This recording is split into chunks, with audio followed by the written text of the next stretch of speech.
Why does enough always feel just out of reach? Let me ask you something uncomfortable.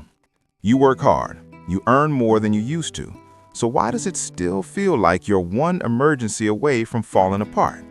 Why do raises disappear, savings never feel safe, and the idea of being financially secure always seems just a few steps away, but never here? And here's the real question. Why do people who are objectively doing well still feel poor? Stay with me, because by the end of this video, you'll realize this feeling isn't random. It's programmed. This feeling has a name. Psychologists call it the scarcity mindset. Scarcity isn't just about not having money. It's the constant fear of not having enough. Enough time, enough security, enough money, enough margin for mistakes. And once scarcity gets into your head, it quietly controls your financial decisions without you noticing. But here's the twist. Scarcity hits hardest not when you're broke, but when you're climbing. Why? According to a 2023 survey by the Federal Reserve, over 60% of people earning above the national median income still reported feeling financially stressed. Even more shocking, nearly 1 in 3 households earning over $150,000 a year said they couldn't handle an unexpected $1,000 expense comfortably. Let that sink in. If income alone created financial peace, these numbers wouldn't exist. So what's really going on? Scarcity rewires how your brain evaluates money. When you expect not to have enough, your brain becomes hyper-focused on short-term relief instead of long-term stability. You don't ask, is this helping me build wealth? You ask, how do I feel safer right now? And that single shift changes everything, from how you spend, to how you save, to how you react to opportunities. But to really understand this, let me tell you a short story. This is about someone who did everything right on paper and still ended up stuck. And the mistake he made? Millions of people make it every single day without realizing it. To elaborate, the mistake that keeps high earners stuck, meet Daniel. Daniel wasn't irresponsible, he wasn't lazy, and he definitely wasn't broke. By his mid-30s, Daniel was earning more than he had ever had before. Promotions, bonuses, a solid career. From the outside, he looked successful, but inside, Daniel felt constantly on edge. Every unexpected bill felt like a threat. Every market dip scared him. Every time he saved money, he felt an urge to protect it instead of grow it. And that's where the problem started. Daniel's biggest mistake wasn't overspending. It was playing defense his entire life. Because scarcity trained his brain to believe one thing: losing money is worse than missing opportunities. So instead of investing early, he waited.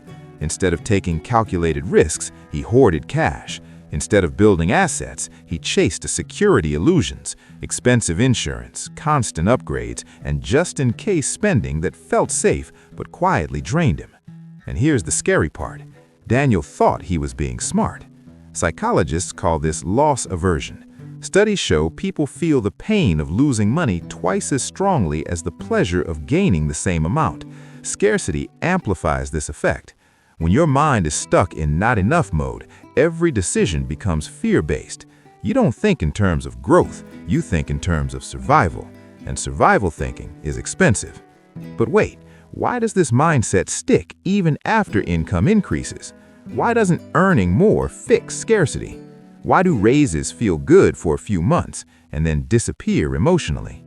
The answer might surprise you, and it has nothing to do with discipline.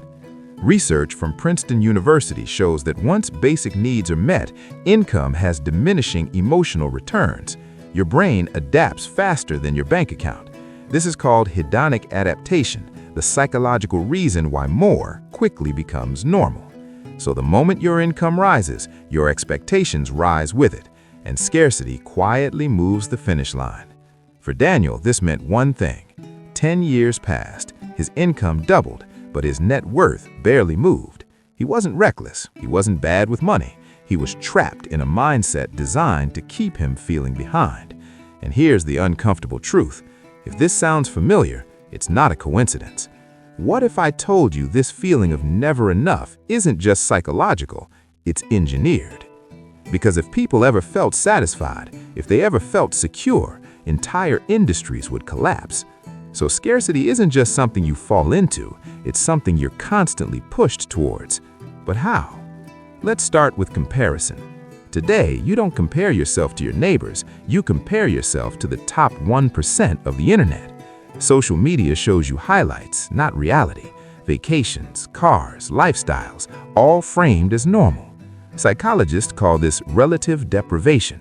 You feel poor not because you lack money, but because someone else appears to have more. And scarcity loves comparison. But here's a question most people never ask. Why does this comparison hit harder now than ever? Because modern economies run on continuous dissatisfaction. Advertising doesn't sell products, it sells identity gaps. You're not there yet. You're missing something. Just one more upgrade. And scarcity responds instantly. You spend to feel caught up. You save out of fear, but you rarely feel at peace. A 2024 consumer behavior report showed that people who frequently compare finances online are 70% more likely to feel anxious about money, regardless of income level. Scarcity isn't about numbers, it's about perception, and perception can be manipulated. Daniel didn't realize this until one quiet moment. He was reviewing his finances late at night. No debt crisis, no emergency, just exhaustion. He asked himself a dangerous question. If I'm making more than ever, why do I still feel like I'm losing?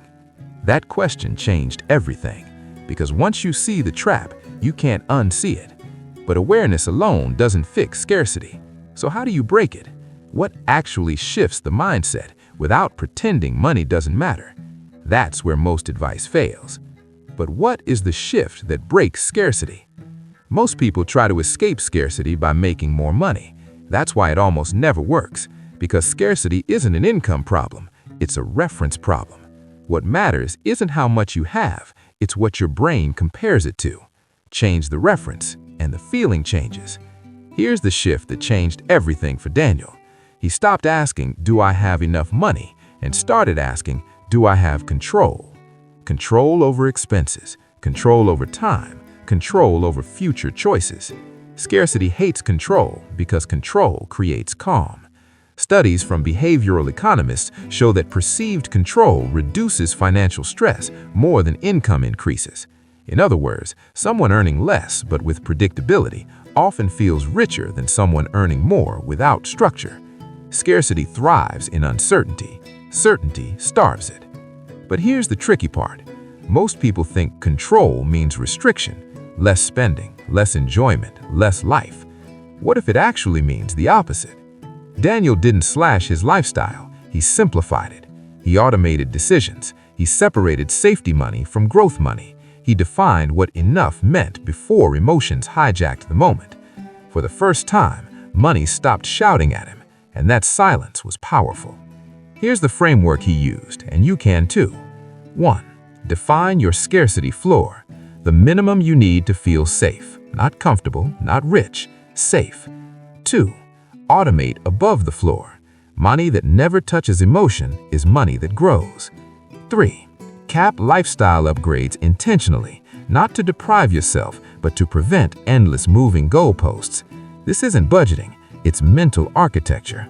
But even with this shift, there's one hidden enemy that can drag you back into scarcity no matter how disciplined you are, and almost no one talks about it.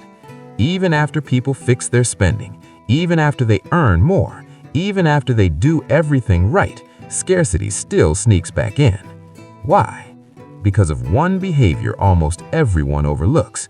It's not debt, it's not low income, it's not even bad habits, it's measuring your life with other people's scorecards.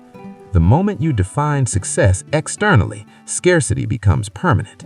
There will always be someone ahead of you, someone younger, someone richer, someone louder, and scarcity feeds that comparison. Psychologists call this the endless reference loop. When your benchmark keeps moving, satisfaction never arrives. That's why feeling rich has almost nothing to do with net worth and everything to do with alignment. Alignment between what you earn, what you spend, and what you actually value. Break that alignment, and no amount of money will feel like enough. Daniel didn't become wildly rich overnight, but something far more important happened. He stopped feeling behind. His stress dropped, his decisions became slower and smarter, his money started working for him, not against him, and for the first time, wealth felt quiet. Here's the truth no one tells you. Feeling rich isn't about having more, it's about needing less certainty for money. Scarcity screams, abundance whispers, and the moment you hear the difference, you can't unhear it. So the real question isn't, how do I get richer? It's this: what would change in your life if you stopped feeling behind, starting today? If this video made you think differently about money, you'll want to watch our other videos as well, because we're breaking down the habits that look smart but secretly keep people stuck. Stay tuned for more, and we will see you in the next one.